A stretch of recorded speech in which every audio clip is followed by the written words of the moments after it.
What's going on, Chattanooga? It's your girl, Sign Up K here. And it is tax season. Okay. So we are just about a week into tax season.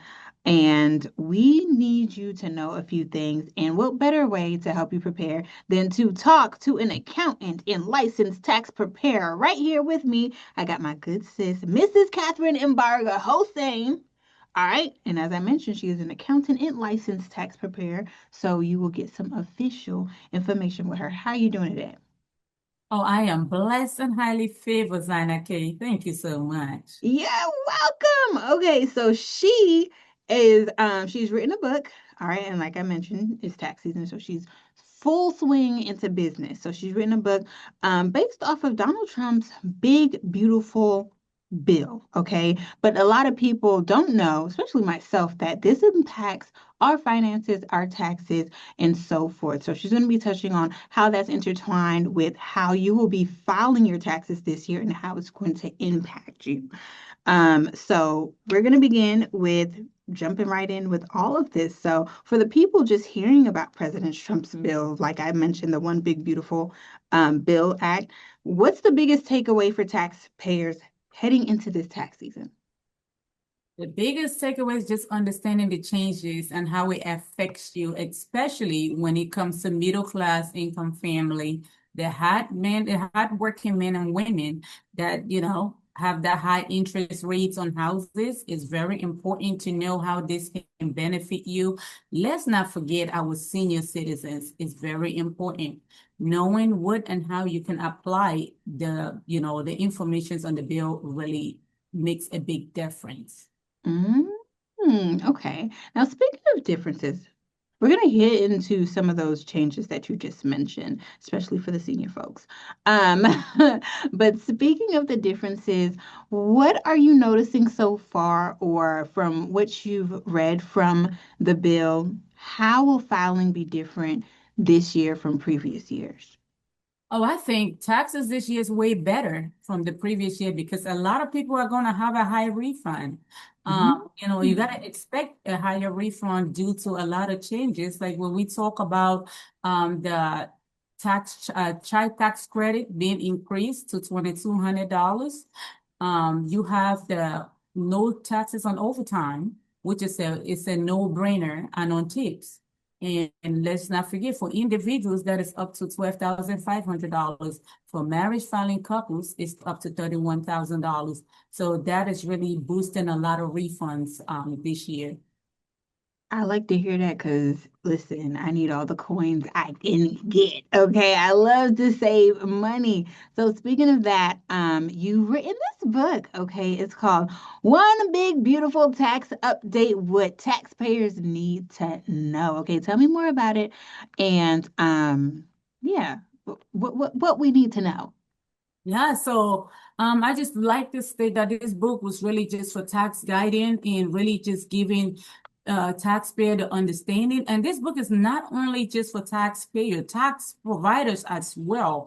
It Mhm. got very, very valuable information. And not only that, those information, but you can actually have worksheets in the book where you can actually plug in the numbers and see how, how where you fit in and what changes. So when you're going to go get your taxes done, ask questions. A lot of time people are not asking questions. You don't know what is being put in your return. You don't know what is being omitted in your return. Yes, So that it's is true. important, especially people doing their own taxes on table taxes and all this side. There's nothing wrong with that, but y'all are leaving a lot on the table because even using AI softwares, they're not going to tell you exactly what forms and what deductions you are qualified for.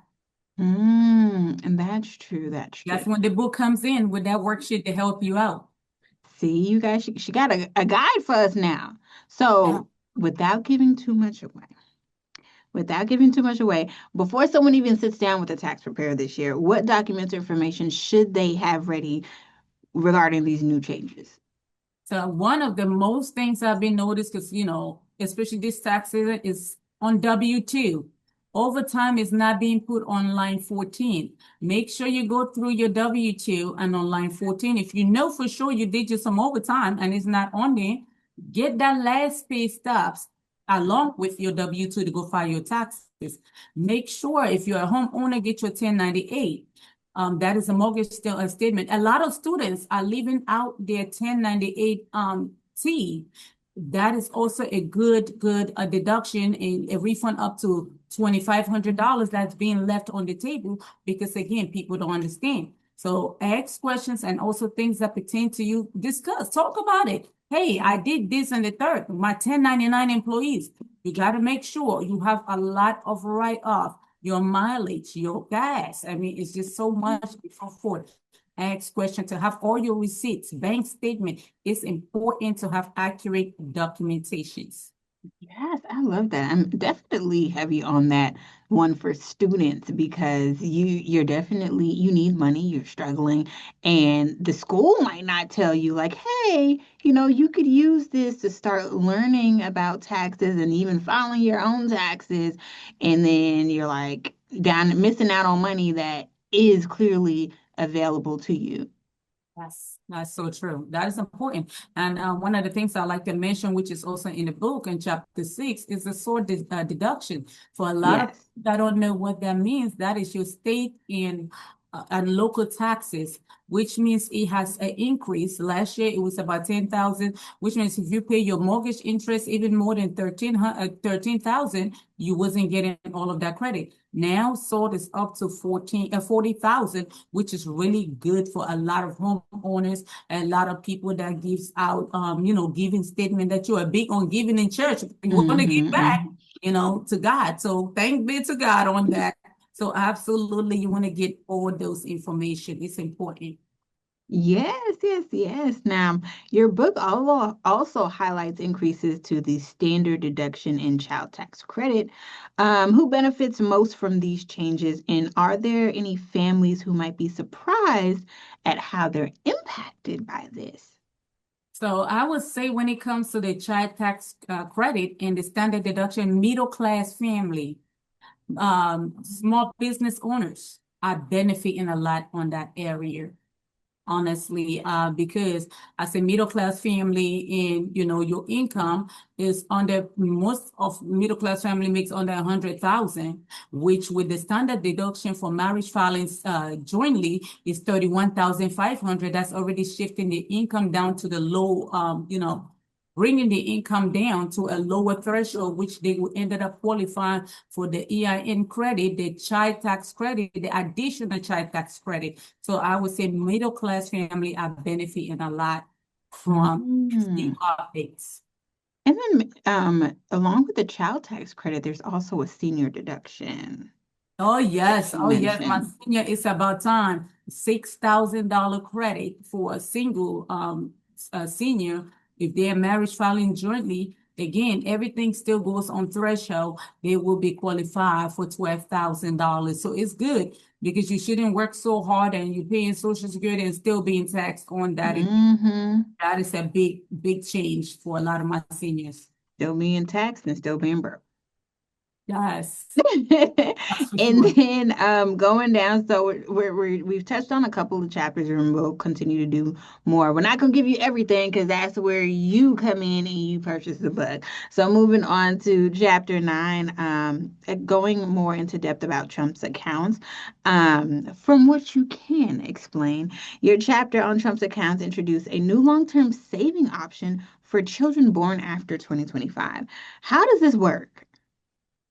So pretty much the Trump account, it's a great account, honestly. Especially when you have to come in and there's the key things. Again, qualification because that child don't have a job.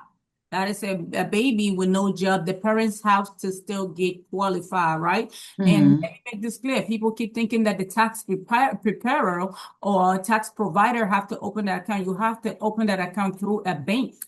You got banks that will open that account and you get $1,000 for the first year. But I would advise people to keep putting money in that account every year. Don't just put the $1,000 and forget about that account. It don't work that way. And that account is for retirement, which means the child can have access to that when he is 59 and a half years old. So with that, is that something when you go to file, do you mention it to your tax preparer? Is it something that you just keep in mind for like, oh, it's at this point in my life, I feel like I'm making extra money. I don't want to open this account for my child. Like, when is a good time for you to open this? So as soon as if you do decide that, hey, the Trump account is a good thing for my child, I can see the benefit and you understand the process of it, I would say go ahead and open it right away. Go to Okay. the bank, and again, you got to make sure that you qualify. It has all that in the book that tells you, even have questions or just like a little scenario that I can give you. Let's say you have a 16 years old, a 12 years old, and a Mason that was just born in 26. Will all those kids qualify? No, only Mason will qualify for the Trump account. So you just have to understand, okay, I can't have all my kids be qualified for that account. And also, there's also a limit to the Trump account, which is 5,000 a year. All of it is in the book. Okay. Okay. Okay. But this is not needed to file your taxes. It's just it's an account. It's something new that president has come up with that is taxable. That's correct. It's tax defer account. It's a A tax. tax defer account. Now, for us, non, Not, yes. no What does tax, tax deferment mean? no tax deductions. Okay, okay, okay. Okay, gotcha. Now, we've also have some more chapters to go into. So people, I often hear about them being audited, or there's issues with getting their returns because of something they didn't pay or something that needs to be paid moving forward, with whether it's with work or other things outside of work that they've received compensation for. So touch on the audit and compliant risk. Chapter 13 in your book. So one thing, yes, that is really good, and I am happy that you bring up chapter 13. I couldn't have not include that in this book because it's very important. A lot of mistakes that people do, especially when they file their own taxes, they're writing off a higher deductions, which those are red flags as well on your taxes, right? Or leaving out valuable information on your W-2 or just missing a W-2. That's Mm-mm. 10 or missing a 1099. Just like we talked about, 1099 means you are a contractor, you pay your own taxes. So you owe the government do not owe you. So when it comes to audit and compliance, you want to make sure that you report all your incomes, report every deduction accurately. And by all means, let's say you forget or you miss something and you realized it a couple of days later, please amend their taxes or even a year later and make that appropriate correction, correction on a 1040X. That's the actual form to use. Now, one thing I'll say, do not ignore the IRS letter. People say, oh, I thought it was a joke.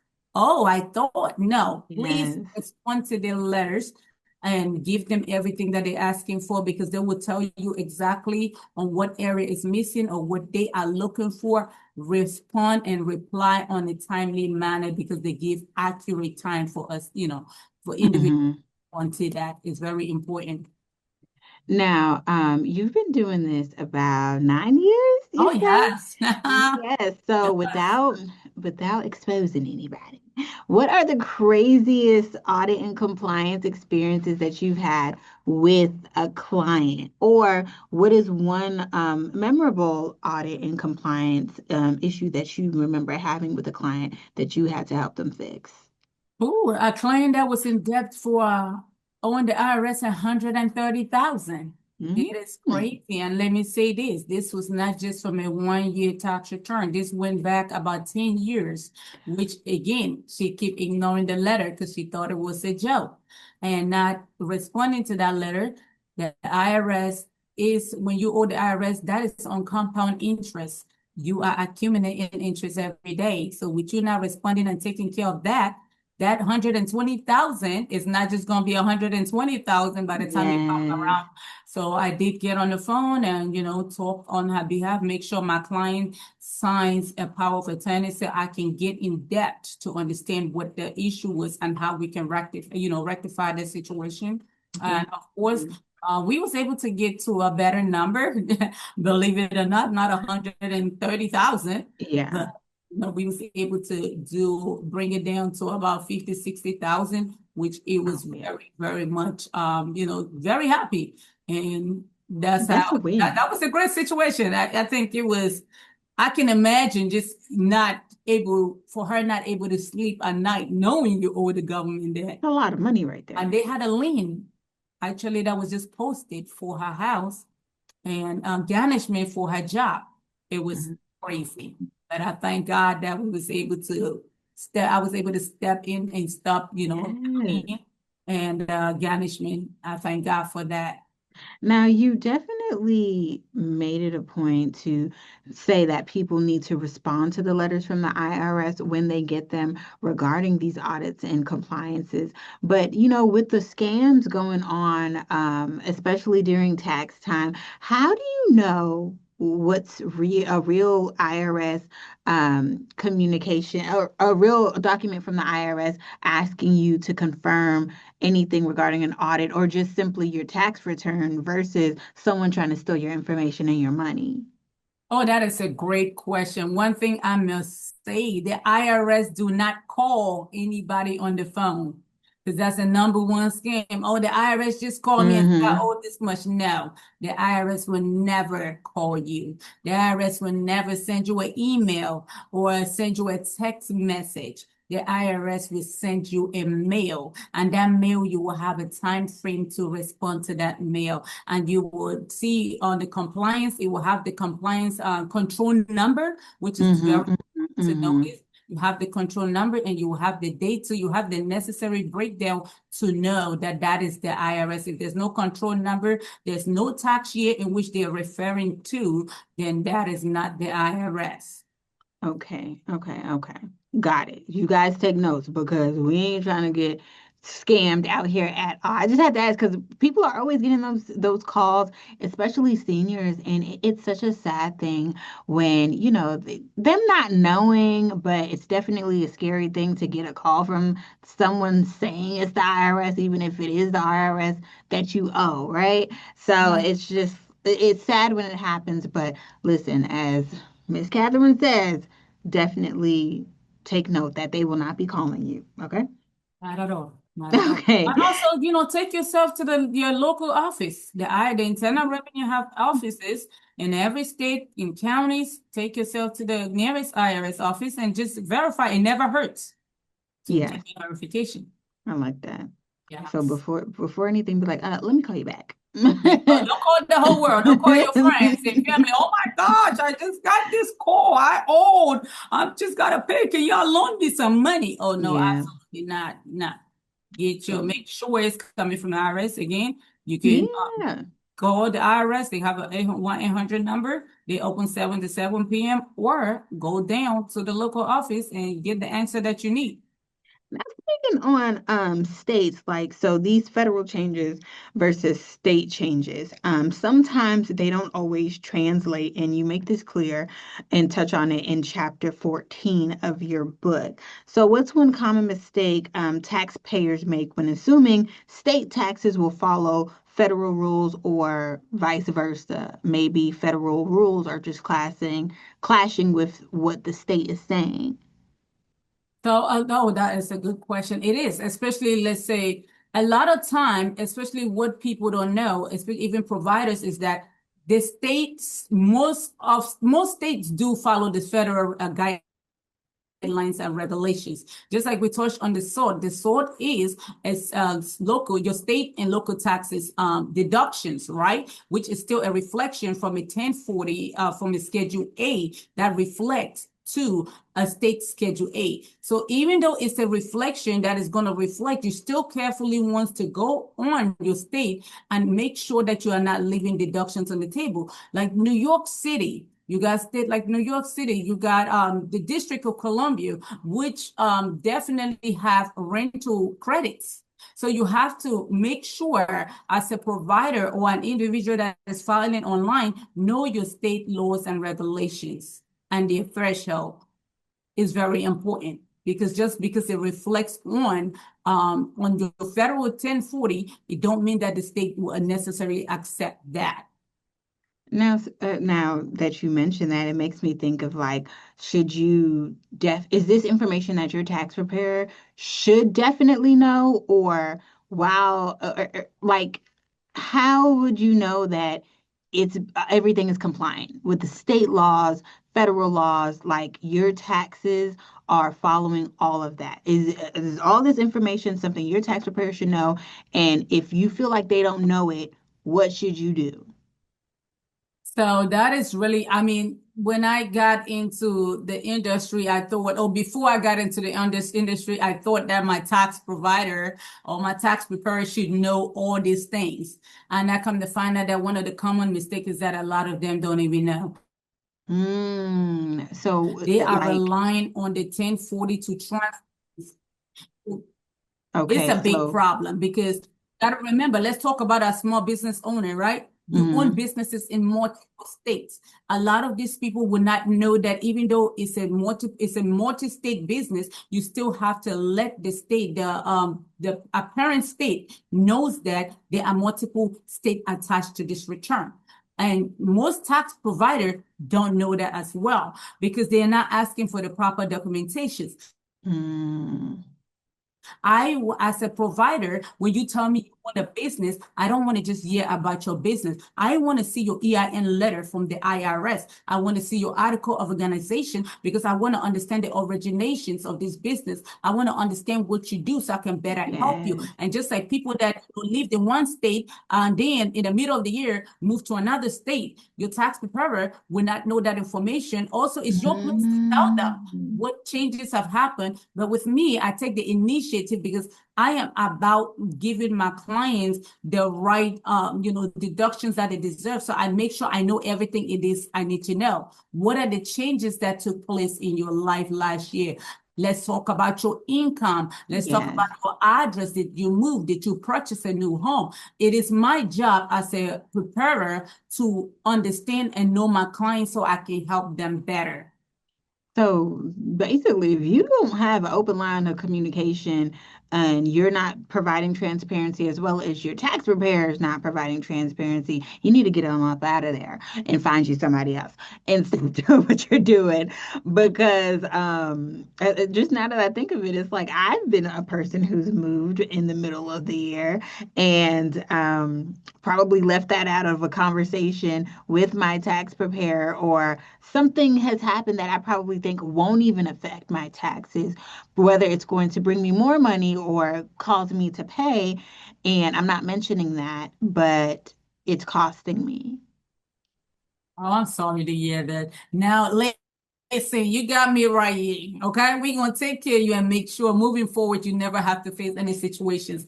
And as a tax provider, my job, I'm open to consultations, at least free consultation. That's where you take the initiative to know your clients and you could better help them. And you can ask, okay, these are the documentations that I need from you to help you. Mhm. Those that's it. And we left that free consultation right there, okay? Yes. She gonna take care of you. Now we done touched on some of the chapters in the book. This is the one big beautiful tax update. What taxpayers need to know by yours truly, Mrs. Catherine Hossain. Now we done touched on some of the chapters. We done touched on some of the changes in the big beautiful tax update. Now here's one question I have. Last question. When you think about the mistakes that you've seen from other tax preparers that you've had to correct, or that your clients have made on their own that you've had to rectify, what advice can you give people in order to receive all they deserve and qualify for regarding their taxes this year? Oh, that's good. That's good. And I think that's why that was my whole intention and the thought behind really going back and writing this book so that when you have the knowledge, nobody can take that away from you. And when you sit across from that seat from that person doing your taxes, you will know all the right questions to ask. Right. Mm, So one of the big things for me is just knowing what you are allowed to claim, knowing the threshold, because another thing that will cause an audit is, 9 out of 10 over claiming or over having deductions that are not reasonable. So asking the right questions, making sure you know yourself what you are qualified. You can't for example, right? You have just one W-2 and you have, let's just say you have a dependent and you are filing head of household. And this individual say, hey, listen, we can create you a business or we can do this on the third. No, thank you. And you know what I'm saying? Taking what you know you deserve and be happy with it. And I want to really point this out. Taxes is not a yearly problem. It's a monthly problem. So you cannot Hmm. wait for what you did the entire year and try to use an hour or two to try to rectify everything or to try to get your refund, the maximum refund, like everybody or every tax preparer is promising out here.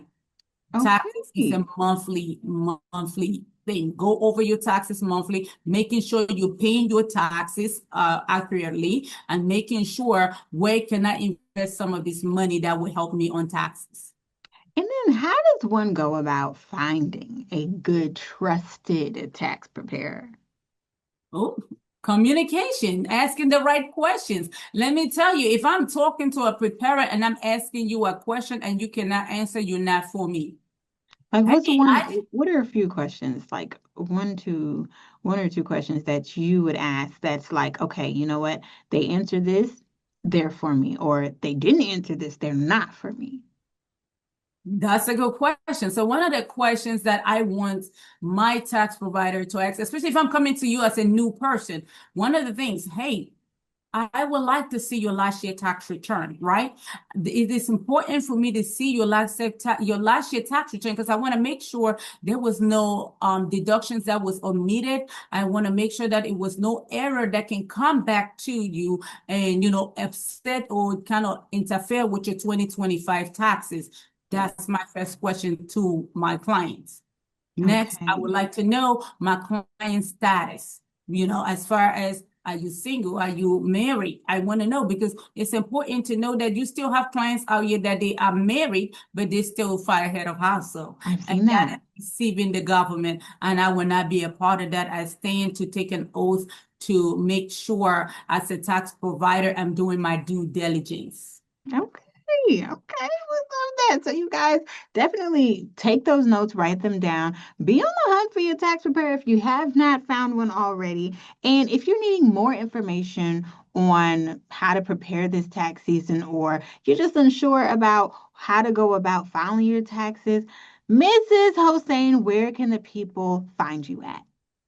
Oh, wow. It's really, really good that you asked that, Zina. Okay, you can find me on Facebook at cattaxpro.com. You can find me on TikTok at cattaxpro, Hmm. website at cattaxpro, www.cattaxpro.com.